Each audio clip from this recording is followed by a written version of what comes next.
So hi everyone, my name is Jen Perena. I am one of two artists in residence here at the photo department of Flower City Art Center. What you are seeing in this gallery room around you is the result of a 6-month artist residency where I focused on making calotypes. And during the talk, I'll tell you a little bit about me, a little bit about the inspiration behind the show, a little bit about the process, and I'll leave some time for you to take a look at some items that I brought that sort of support some of my story, and also if there's any questions that you have about how I made the work or about any of the particular pieces. Our plan is for me to talk for maybe an hour-ish. I would probably be more like talking for a half an hour, and then there'll be questions and answers or some mingling around.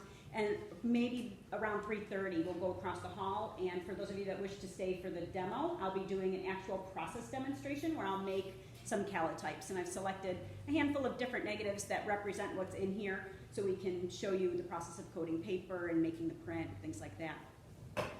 So I'll start by telling you guys a little bit about me. A lot of you in this room have known me for more than a decade. For those of you that are just meeting me today, I grew up in a very artistic family. My mother was a painter and my father was a photographer. Even before that, my grandfather was a sort of early adopter of photographic technology, and when he was in the Navy in the 30s, he had a camera with him, and you'll have to forgive me that I'm not a super geek about the cameras and the lenses and all of those types of things, so I couldn't tell you what it was that he shot with, but he was a very avid sort of documentarian style slice of life photographer, and during his about 8 or 9 years in the Navy during the course of World War II, he filled numerous really interesting leather bound photo albums with these little tiny black and white prints that I saw all the time when I was a kid going over to visit my grandparents. And that was probably my very first exposure to photography. You can think of it as art. I just liked looking at all the pictures. They were different. The albums were really cool. I brought 2 of the albums with me today for you to be able to take a look through and see. And so my mother was always painting, myself and my siblings. My father was always taking pictures of us. As we were little, I actually should have moved some of the slides forward because I'm kind of talking already ahead of them. This is going to be what I'll talk about over the course of the hour. I'm talking about me right now for those of you that just came in. Then I'm going to talk about my residency, and then a little bit about the actual exhibit here, and then some of the technicalities of making calotypes.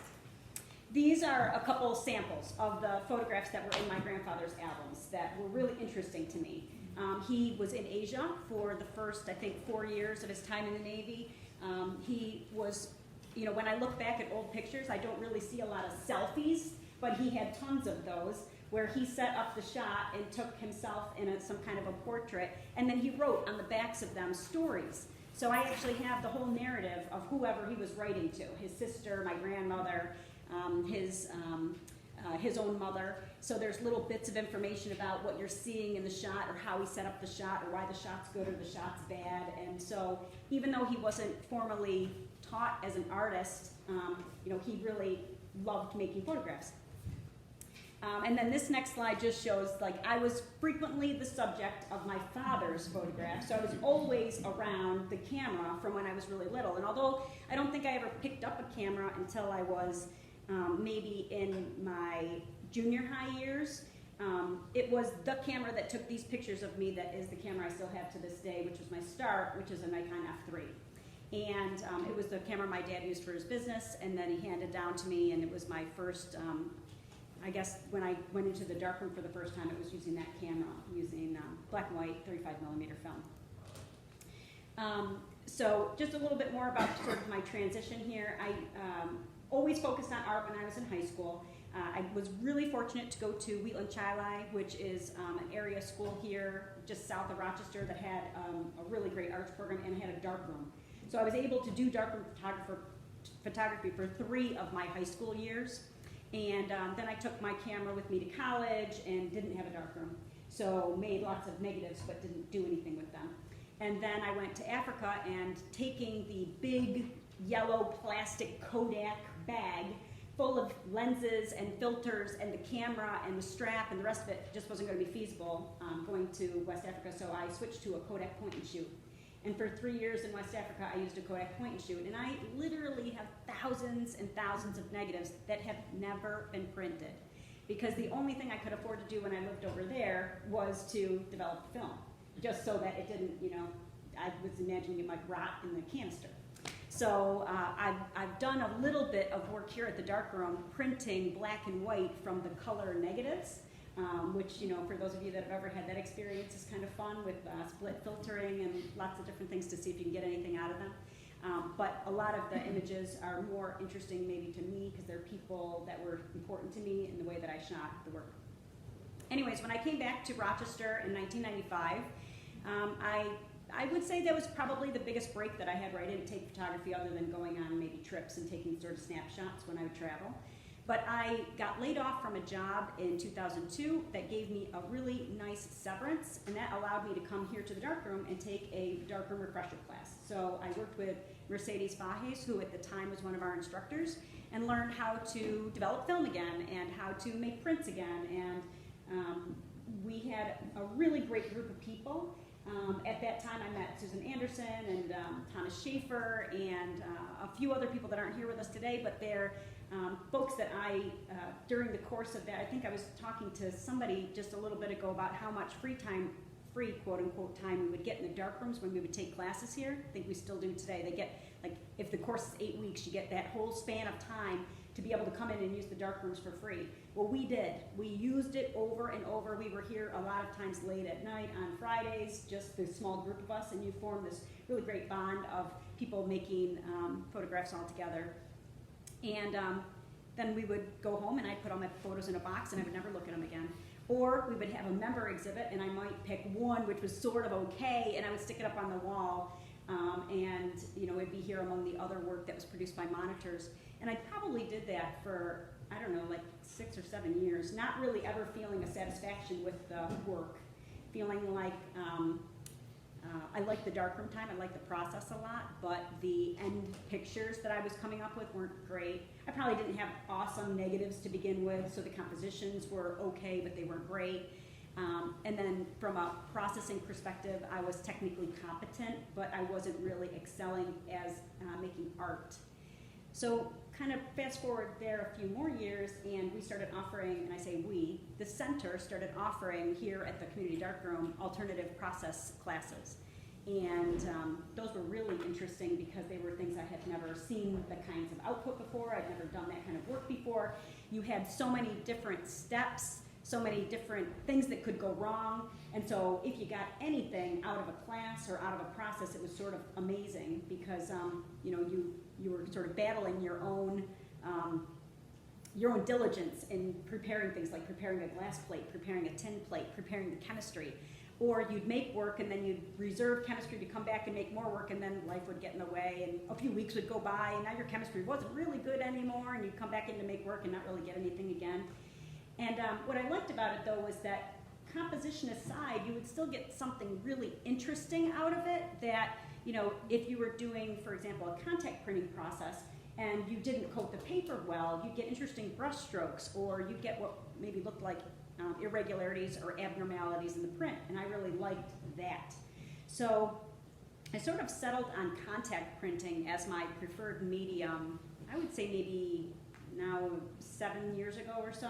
And I brought with me today some samples of some salt printing, which I did, which was contact printing, and some palladium and platinum printing that I did. Everything that I've done, everything that I'm showing was all done here, all learned here, taking classes here, taking the same class over and over and over again here.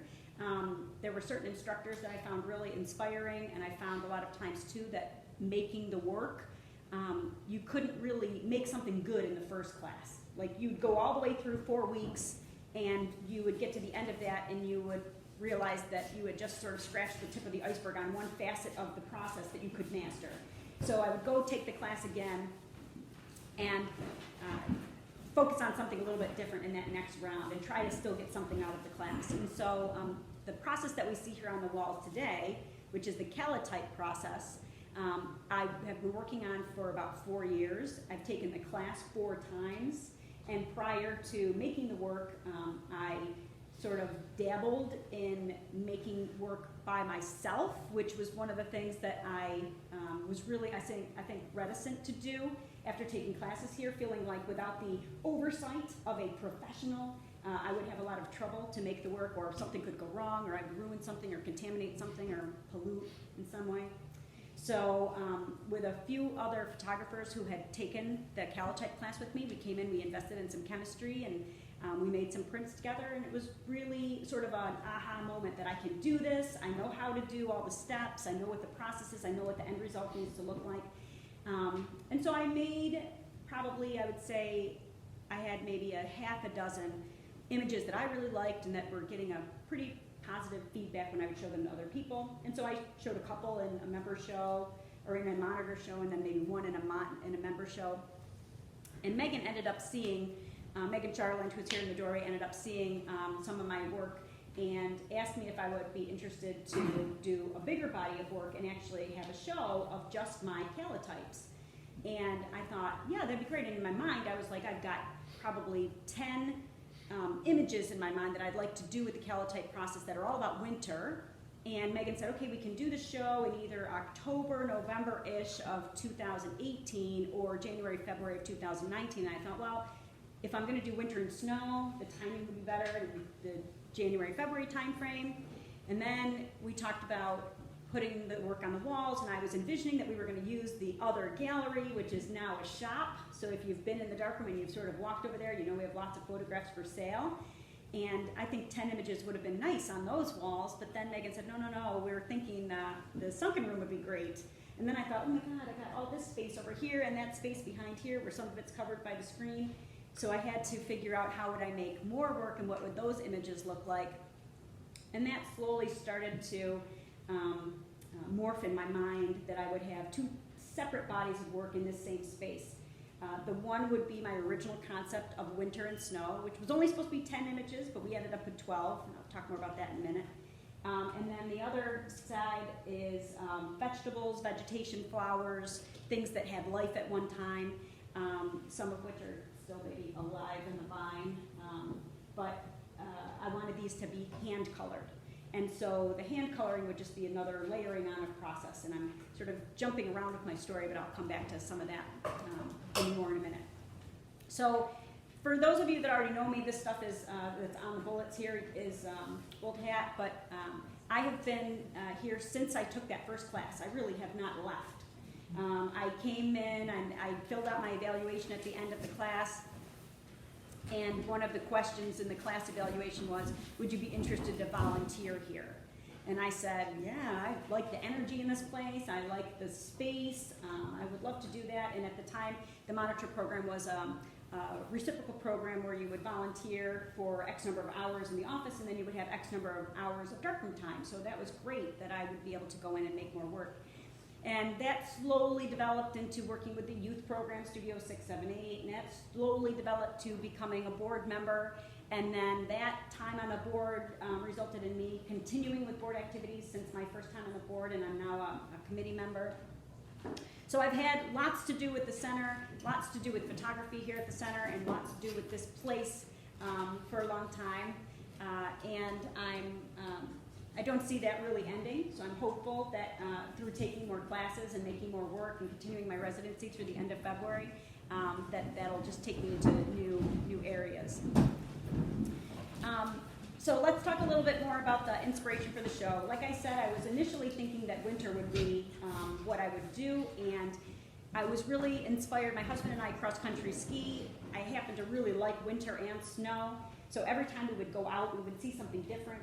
And the texture of the snow was really something that I found myself taking lots of photographs of. All of the work in here was made with an iPhone. A lot of it with an iPhone 7, most of it with an iPhone 10. And the process is to use the iPhone digital image to create a negative that you can then use for contact printing with the Calotype process. And I'll explain a little bit more about that in a minute. But I would find that I would get all these pictures of snow and then they were just on my phone. So again, I was not doing anything with them. And when we had the very first Calotype class, I was showing John Merritt, who was the instructor, some of my pictures of snow, and he was like, oh no, I don't know that those are going to really translate well. It's better that you have something that maybe has more like lines and shadows or more contrast.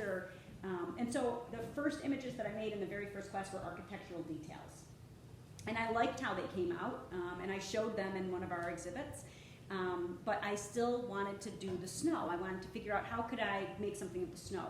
And one of the key things about the resulting image, or when you look at it, if you like it, or you like the fact that there's a nice gray tonal range in the images, or composition aside, it's all about the negative. And with this process, starting with an iPhone photo, I'm not shooting raw, so I don't have the benefit of all that extra information. And so I have to do some manipulation in Photoshop, and I'm not a really great person with the digital part of the work. So I worked a lot with John on my negatives, trying to understand the S-curve, and I've got some slides in here that I'll show you a sample in a minute.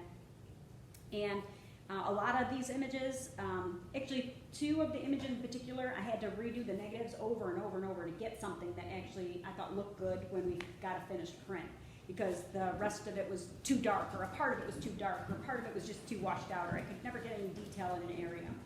So winter was a big part of the inspiration. As you can see, different scenes and the details of the snow. And then the other half, which is behind me, I am a super fan of public markets. Whenever I travel, no matter where I go in the world, I always try to be there when there's a market day and go to that market and take pictures of vegetables or take pictures of the people.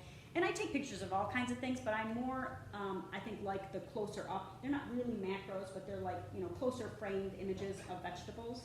And although you wouldn't know it from my photography, which mostly is black and white, I really like color. I don't print color pictures, but I like the hand coloring on the top. And with Studio 678, volunteering with my youth program there, we would teach the kids how to do hand coloring on their RC photos. And the kids were doing great stuff, and it just sort of inspired me to get back doing it, because I hadn't done it on my own work in a really long time. And so this side there's cactus in there from botanical gardens, which are also something I really like to visit. There's lots of vegetables. There's a couple of herbs, but those are also from public markets, corn husks and things like that. So if you haven't had a chance to walk around the gallery yet, when I finish up with the talk, the gallery's open until 5, so hopefully you'll get a chance to get a little bit closer. So those are some of the ideas behind what you see on the walls. Let's talk about what it is. So I've skirted around this a little bit now for about 5 minutes or so. A calotype is basically a contact print. So what does that mean?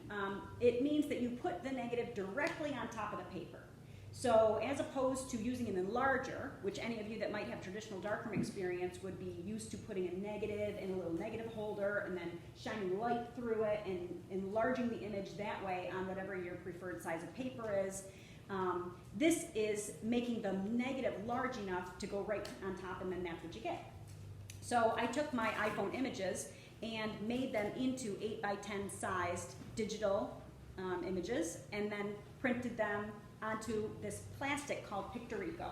And for those of you that stay for the demo, I've got some samples of the negatives in the silver done across the hall, and I'll be showing you what that looks like. One of the keys is that you need to have an image that is dense. So you have to play with the digital image to change the S-curve, essentially, so that you don't have too many really dark blacks, and you've got more what looks like information in the whiter areas, and even to get rid of really your whites. You really want the whole thing to be just like gray. And then when you're printing, the chemistry and just the process, the exposure process, you get these really great results. The tones that you get in the calotype themselves can differ from like a really warm brown, almost a golden color, to an eggplantish color, to like a really cool tone, black or gray. And that is a lot of times based on if you add anything to your chemistry, if you use a different kind of developer, how you tone it. And I'll talk more about that part of the process in a little bit too. So back to the contact printing. It's been around since the 1880s. For those of you that are interested in the historic nature, it is one of the original kind of like, it evolved from some of the original photographic processes. People really thought that the Calotype process was very temperamental and very temporary. So those were two strikes against it, and mainly the reason why it didn't end up to be something sort of in mainstream. It uses two chemicals that you mix in equal measure, silver nitrate and ferric oxalate, and when you mix them and then you expose them in a UV unit, you get this chemical reaction that occurs that makes your print, and you end up with the metallic silver left on the paper. It's sort of like a Van Dyke process if you've, any of you have had experience with that. Also similar to palladium and platinum printing. And palladium and platinum printing was actually one of the first ones that I took here, and I've got a couple little prints here that you can come up and look at afterwards. And you can see how very black the brush strokes are around the outside of the images. But that's really expensive to do that because the chemicals are really expensive. So having a larger negative would be really expensive, and making a multitude of mistakes with it would be really, really expensive. So Calotype printing, when I actually took the class here and realized how it was much more accessible, I would say, to somebody to make a bigger body of work, bigger prints, more mistakes, I thought that was like a no-brainer. That's like the one for me. You're probably also getting a sense, because my story is sort of jogging all over the place, I'm not a perfectionist really. I'm sort of lazy. I learn things at the center and I sort of do them in the way that cuts the most corners so that I can maximize my time.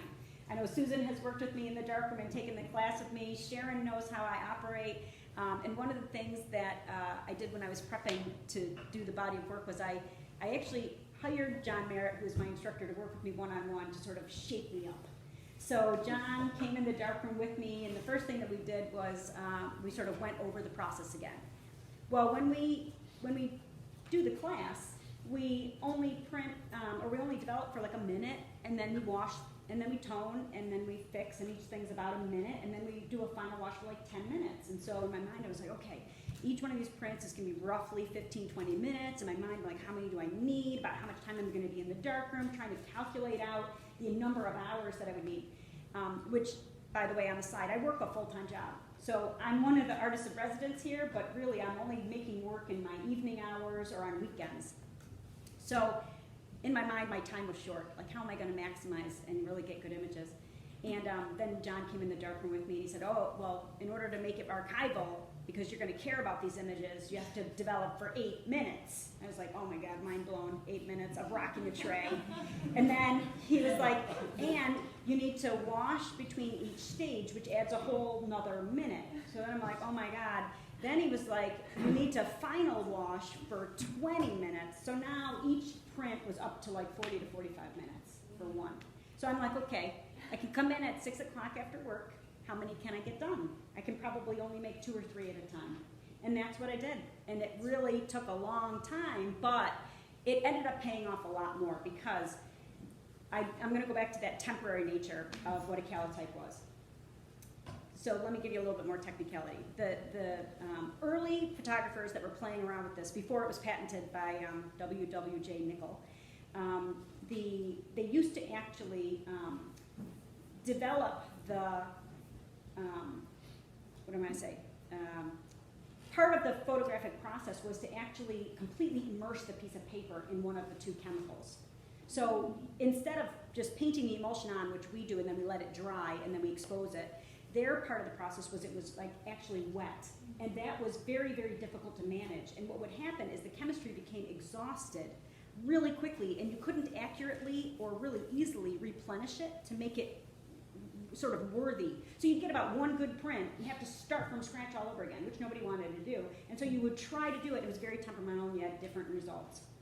As the process evolved, they started doing more like a dry process and fine-tune the chemistry and how you would do that a little bit more. But they were still using, I would say, cutting corners, sort of as I would normally want to do, by using a fixing solution that was very much like a bleach, which if you didn't wash it all the way out, would just like eat your picture and it would be gone. And that was one of the things that we experienced when we first took the class with John, was that we were not developing our prints long enough for the chemistry to really set into the paper fibers, and by the time that we got to the fixer, it would just disappear. It would just, and like, you're like, I got a great exposure and looked great in the developer, and then you get to the fixer and you're like, where did it go? Or it looked great in the fixer, and then you put it on the drying rack and it came back and it was completely faded, or there were spots on it. And some of that was us, like figuring out, like the trays were dirty, there was contamination, the chemistry was old. From class to class, we were trying to use chemistry that we had bought for the previous class. All different kinds of things. We eventually figured it out, and I bought all brand new chemistry, and as you can see, having a stable set of sort of current chemistry works great. But after they worked out all those kinks of knowing that you had to really wash it longer, you can get a beautiful permanent print, as you can see here, just through the traditional, I would say, methods of doing a darkroom print. If you've ever worked in a darkroom, it's pretty much the same. You expose, you develop, you fix, or you stop, and then you fix. Maybe you put some toner in there. And this is very similar to that. I've got 4 big trays set up in Dan's room. So we'll have the tray of developer, one tray that will be my washing bath, which I'll wash, dump, then I'll selenium tone, wash, dump, and then I'll fix, and then wash, dump, and then we'll go and we'll do a final washing to that particular print. So the temporary nature was because of the bleaching. The temperamental nature was because of the chemistry becoming exhausted and having different kinds of results. And I was going to tell you something about the temporary nature of these. So the original prints that I made in class, which I really, really liked, so far, even 4 years later, they're not fading, but they're also not exposed to the air or the light. And the idea with these was they're not only going to be on the gallery walls, but I would hope that people will take them home and they'll actually be on the wall where they'll be exposed. So these are all done in an archival method. The majority of them are a minimum of 5 minutes of developing. A lot of them are 8, but majority are about 5. And then they've been fully washed for 20 to 30 minutes, so there's no traces of chemistry left in them by the time that you get done with that. And that's the same for the vegetation series behind me. All of them started out black and white, so like the winter ones, and then the ones behind me are just hand colored on top. So I used, people have asked me what kind of watercolors. My husband is a watercolor artist, and I just used whatever he had laying around. And because I'm not a watercolor artist, I just kind of scavenged between watercolors and tubes and dry sets of watercolors and making up my own colors in a tray and then hand coloring literally over the top of the paper. I used a watercolor paper, which we had experimented with in class, specifically, well, for 2 reasons. One reason was really I knew I was going to hand color a big body of this work, and I wanted the watercolor paper to be able to take that as well as the chemistry and having processed it, so it would kind of stand up to all of the washing as well as the hand coloring. The other part was that the silver nitrate really stays in the watercolor paper more than with the printmaker's paper, and in a shorter amount of time. So my exposures were between 3 and 5 minutes as opposed to like 10 to 15 minutes, which also bought me back a little bit of time.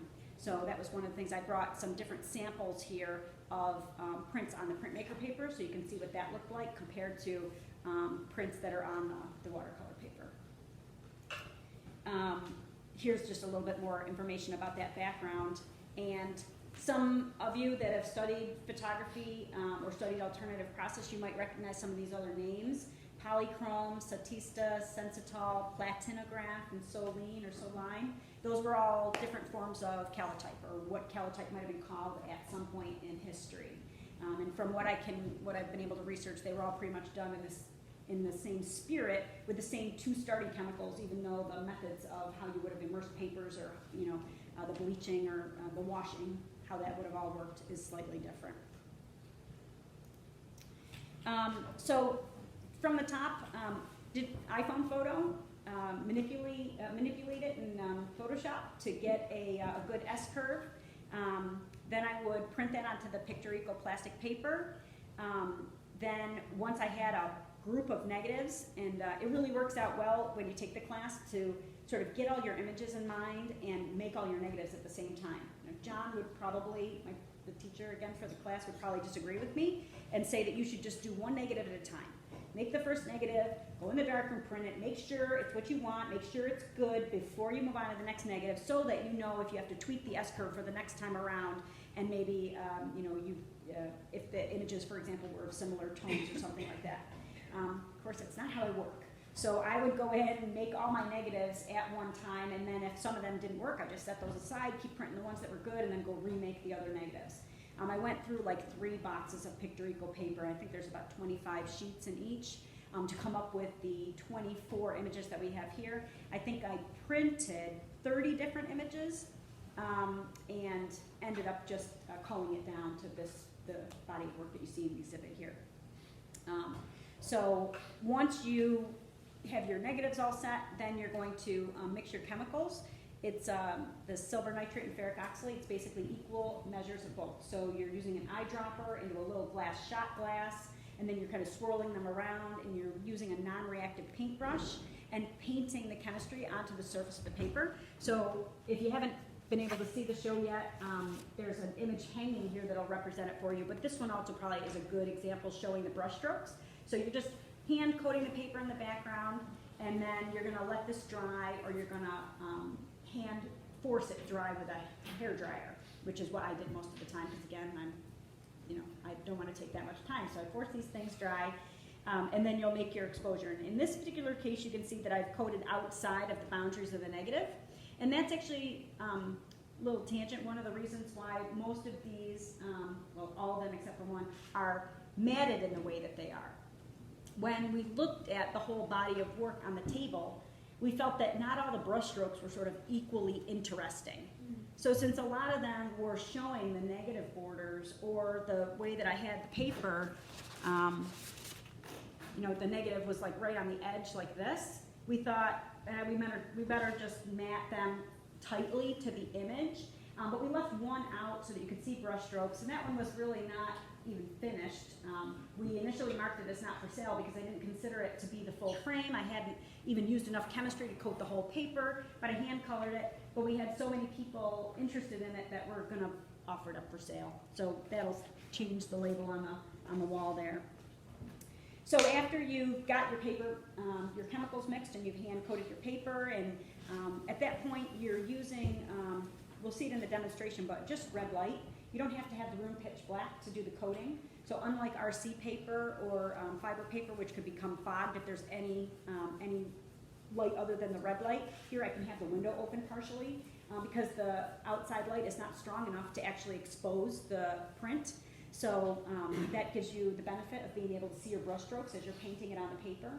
But you don't really see how well you've coated the paper until you actually develop it, and then you know if you have any holes. And there's some examples of that here. You will see when you dry the paper that the paper has a slight yellowish tone to it. And then you'll also see when you expose it and take it out of the light unit that it's got a little shadow of the image actually on the paper. So unlike, again, RC or fiber paper where you don't know what you got until you put it in the developer, here you'll get like a shadow or something that lets you know if you had it crooked on the paper, or if you had what looks like a gap, or if there's brush hairs stuck in the emulsion, which happened to me a number of times too. And then you'll go through all of your chemical processes for development. I'm using ammonium citrate as my developer. There are numerous different kinds of developer that you can use. I like the more cool tones that I got. If you really study the winter series, it's a little bit easier to see. Some of them are more sort of eggplantish, some of them are more cool gray, some are a little bit more brown. So we chose to again leave a selection that were all different, even though my original idea was to go for the uniformity. But we used the ammonium citrate, was the one I liked the best. Then I did do a 10% selenium solution for toning. The selenium gives you like this, again, a nice cool shift. So you'll see it comes out of the light box, it's sort of a golden color. You put it in the developer, it's a form of brown based on whichever developer you're using. You put it in the selenium and it sort of switches over. I did a little video that I posted on my Instagram that I showed sticking it from the developer into the toner, and you see this, like, it goes from like this toasty, warm color to like this burnt, more blackish color. And when the selenium is new and fresh, it's very, very quick. And then as the selenium becomes exhausted, it could be there as long as 2 minutes in order to get the color shift that you want. So I was frequently remixing the selenium in order to make that be a faster part of the process. And then you fix it, and the fixture that we're using is sodium thiosulfate. Sodium thiosulfate does have a bleaching nature to it, but again, we're washing it really, really well. The process that I'll just illustrate, we're doing the,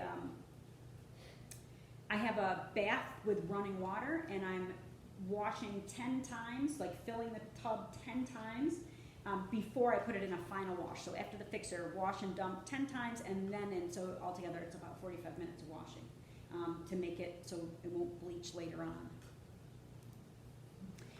These slides are to show just a little bit of the digital side of stuff, and it's the original image. So this is the one that's on the wall here that is the footprints. That's what the iPhone photo looked like, a blue cast. Of course, you know, that's not a raw image. That's with an iPhone. It's probably afternoon light. And really there's nothing about any of my layers that indicates anything different, although just a raw image. Maybe there's a little cropping there. And then the first thing that we do is we convert it into black and white, so we just strip out the color profile so that you can see sort of what you have. And then the next thing is that you've got to modify the S-curve, and you can just see that this image is a little bit darker or a little bit lighter than the previous one, right? So this is the black and white, and this is with the modified S-curve, and you can see there's additional texture coming out in the snow. So that was one of the things that I had to work on quite a bit with John, was to get that little bit of extra texture that was detectable to me when I took the picture, but you don't really see it in the iPhone picture, to get it to come out here so that when I print it, it shows it on the paper. And the layer that we've got here shows the S-curve, so you're just basically pulling in a little bit from your black blacks and your white whites, more gray, and then adjusting it a little bit in the middle. And this was one of the ones that I had to work with John to really understand, because you can see that I've got sort of like that tower in the middle of where all my information is centered, and most of my marks are sort of outside of that. So that was to try to not blow out the little bits of highlights that I had, bring in a little bit more of the shadows, but also there's no black blacks in this. So we didn't also want that to have any super contrast. And if you look around, some of them have a lot more of that than others. Like this one that we used as the promotional image. It's got, I should have put it on here, but it's originally just like very, very light grays, but when we modified it with the S-curve and printed it, it's so black, but it came out so interesting. So we decided not to play with it too much more. We left it that way, but it's the darkest one out of everything that I printed, I think. And then the last step to be able to print it as a piece of, onto a negative, is to flip it, and we'll flatten all the layers, then flip it, and then invert it. And then this is what gets printed onto the pictorial paper. So when you look at that plastic negative again, you want there to be a lot of ink on there. And the ones that were more successful in terms of having a lot more of the white come through, like the ripples and the fog with the snow, which are in that back corner, those negatives are very, very dense. I think that's all I've got for the slides, or just a little bit more. This is just a little bit more of the, I've already kind of explained about the chemicals and the painting process and stuff like that.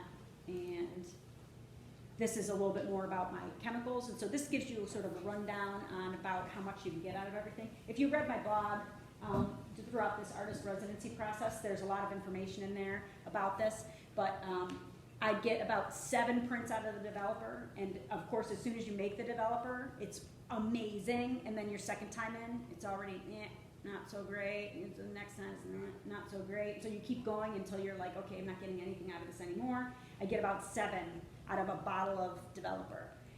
Then you have your water, and then the selenium, I'm getting about 15. John told me I should be able to get about 25 out of it, but I could not do that. When I get upwards of 10, I have to leave it in the bath, the selenium, for like 2 minutes. And it's just, I don't have that kind of time.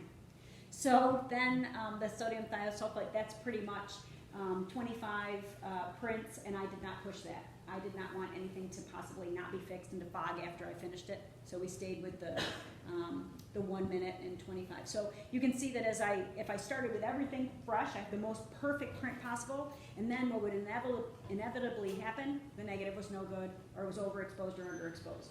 So then you go make your adjustments with the exposure, but now your chemicals are already compromised to some degree.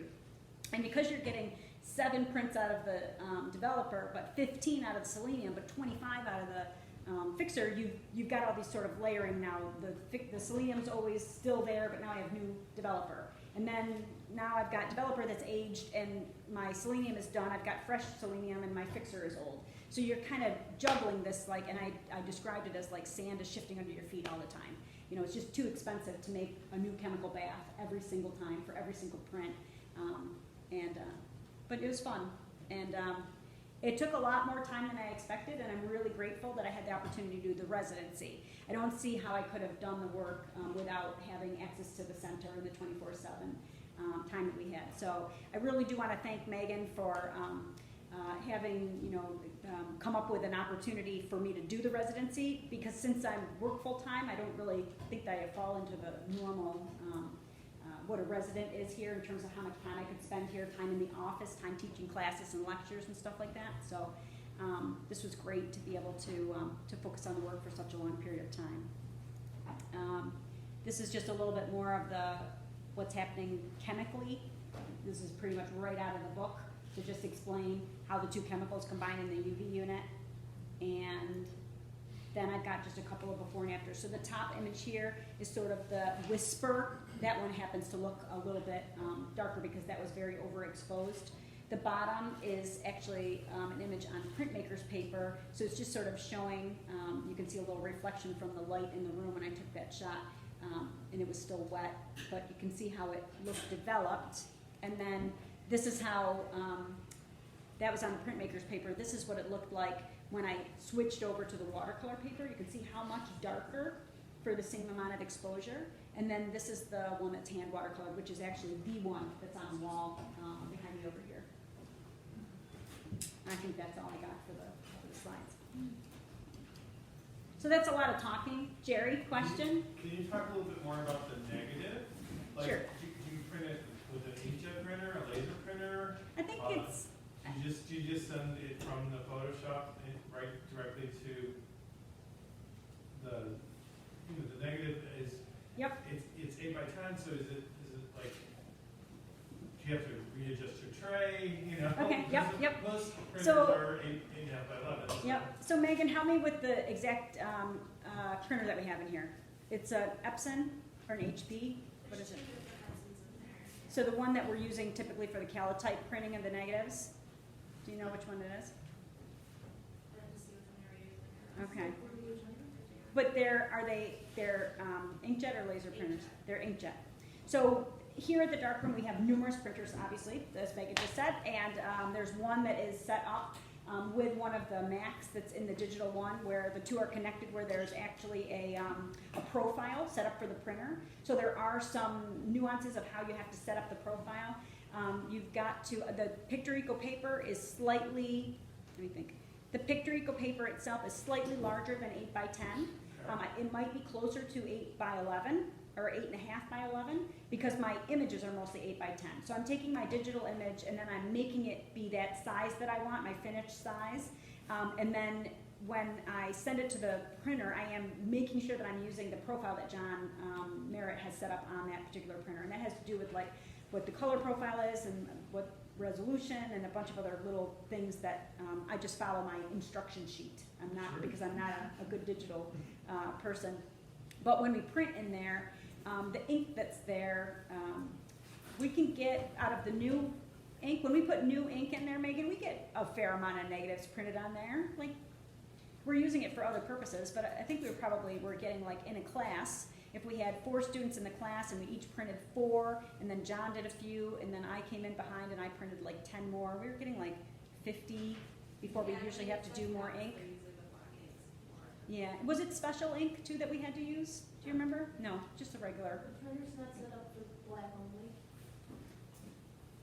We have one that is. Yeah. Yeah, and I have to confess that a couple of times we came in, or I came in to do the work myself digitally and to print, and I could not get the printer to work, or I couldn't find the profile, and I would just stop, and I'm like, don't know where to go with this, and so I'm not going to mess with it, and I would let Megan know or let John know, and then we'd have to fiddle with it a little bit. And we oftentimes would end up printing a negative, and then printing with that negative and seeing if it was any good, and sometimes it was no good. Sometimes the ink just didn't lay down a dense enough layer of ink to be able to use. Yeah. I have a little bit more information here that's in writing too that I can share with you when we go in to look at my actual printed negatives as part of the demo. Roy? When you printed these, do you use anything like a step wedge or something to judge that exposure? Mm-mm. It's pretty much trial and error. In the classroom, we were doing like between 4 and 5 minutes, which the light box actually will go up to 5 minutes at a time. So we do 4 to 5 minutes. John would sort of gauge based on what it looked like on the computer, and then we would see if it looked overexposed or under, and then we would just adjust. So if I needed more time, I would do 5 minutes, the thing would go off, and then I'd have to go crank it around again to do however many extra minutes I wanted. And then it was really just based on sight. So I wasn't even getting to a point where like I would do fractions of a minute. It was really like whole minutes, and it was either 3 minutes was good or 5 minutes was good, or somewhere in between. I would just, play with it a little bit. These particular prints that are on the walls, when I did get one that I liked how it looked, then I wrote it down. So some of these on the backs have the notes about what the exposure actually was, but most of them are not more than 5 minutes. Yes, question? Can you talk a little more about your creative process? Obviously, with the iPhone, you can take as many pictures as you want. It's not like film where, everything costs money. Yeah. So, do you take lots of photos and then pick them out, or do you just know where the photos that you like right away? It's a little bit of both. I do take a lot of pictures. Right now on my iPhone 10, I have about 8,000 pictures, and it's hard for me to even decide which ones I don't like enough to, delete.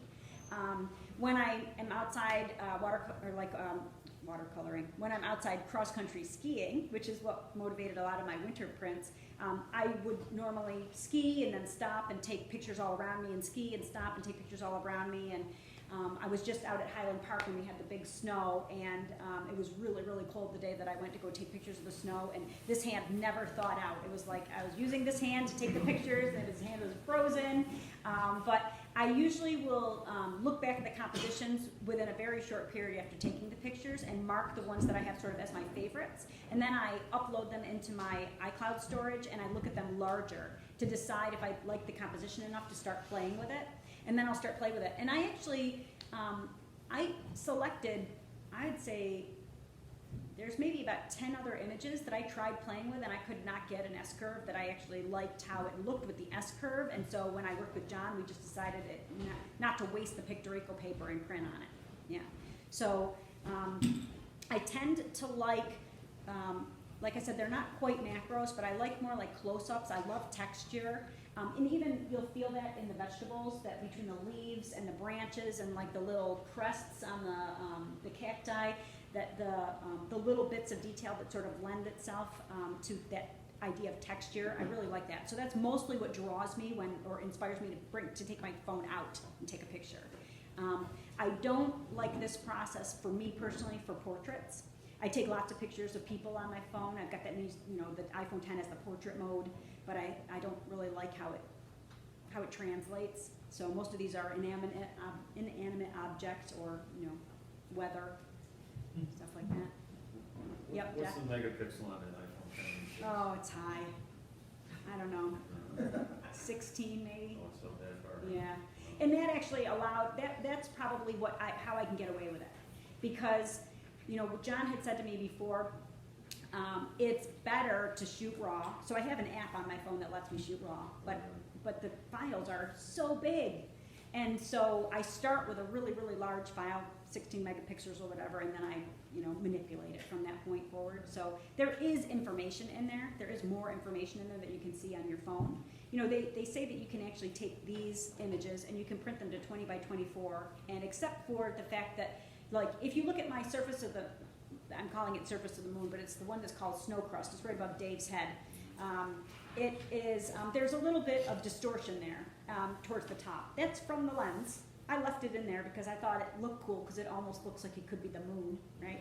So, you have to compensate for that as well when you're making these, deciding if you're going to crop within the area that's not distorted or, yeah. And the iPhone 7 was not that much, so some of these are iPhone 7 photos. So that was maybe, I think it was 9 or 10 megapixels. Yeah. I'm not super geeky about all those technical details. So I have to say I'm much more on the crafting side. And that's really why I like this process so much, because I get a little bit of that, paint the emulsion on the paper, make the print, I get to rock all my bags, then I get to paint over the top of it, and I have all the different kinds of paper that I'm using, and it feels like I'm making a piece of, you know, in my traditional view of what art is, a piece of art as opposed to making a photograph. You know, I can print these for sure on a printer, and they look fine, but they're snapshots to me.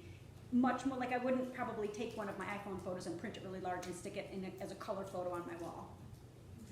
Like I like it for this process because this to me is different. This is not the same. They're not equal. It's like I've made something new. It's transformative. It's transformed. Yeah. Yep. Any other Mayor? Do you think that you could make a paper negative and wax it and transparentize it? Would that work? Maybe. We talked in class about using glass negatives or using your like actual negatives, 35 millimeter negatives and stuff like that.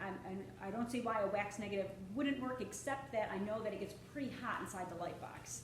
So I don't know if that would compromise the image, if it would melt the wax, transfer the wax. I do know that if you, not that this is directly related to the wax, but if you don't dry the paper fully and the emulsion is at all damp, then it will transfer your negative, your ink from the negative right onto it, and you'll end up basically spoiling both. You won't get a good print and you can't use that negative again.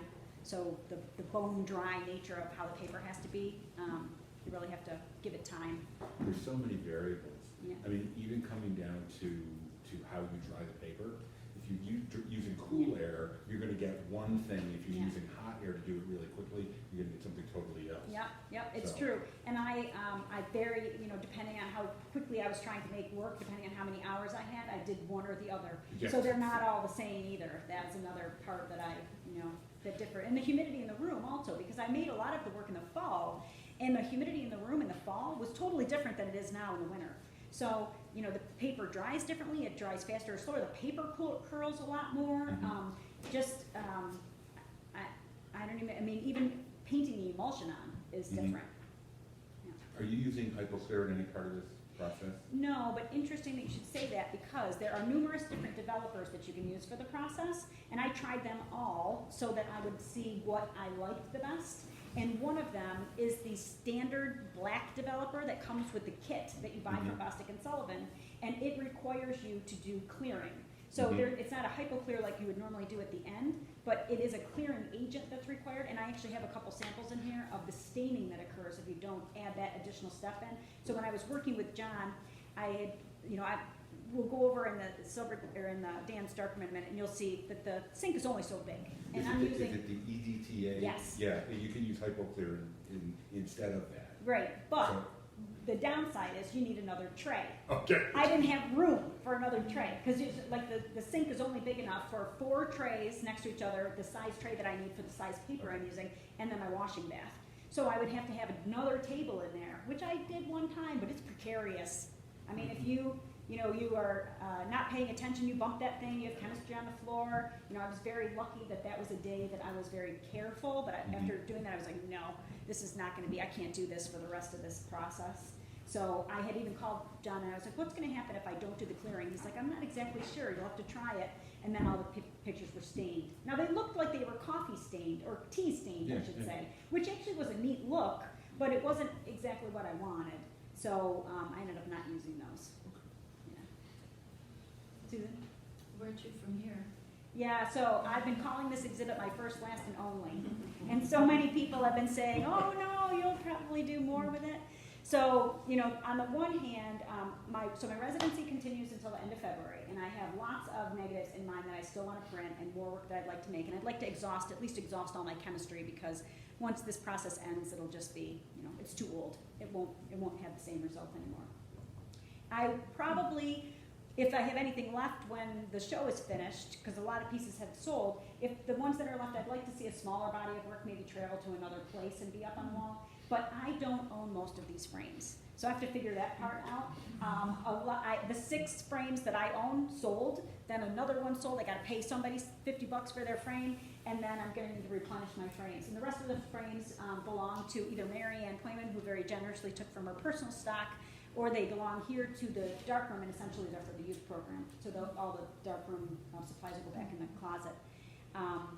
But I don't know if I could, the way that my work has happened, I was sort of, I decided that I would do this after talking with Megan to do the residency. And then I started doing work back in like August, and then all of a sudden our company landed a customer in Guam. And then I had to start doing night shift work to work with them because they're 15 hours ahead. So it's first thing in the morning there and late in the evening here. And on top of that, I had to go to Guam. And then I had these big gaps of time where I wasn't here. So I lost about a month of my residency time with travels. And the amount of time that I would need, I think, to make the negatives and be able to make another body of work to frame it, and then, and it's pretty expensive, even though this is very simple. I don't know that I want to do that again. Yeah. So if you're interested to buy one, buy it now, because I might not make that many more for sale. But I am going to make some more today that'll be these same images, because there's been so much positive feedback on some of the particular compositions.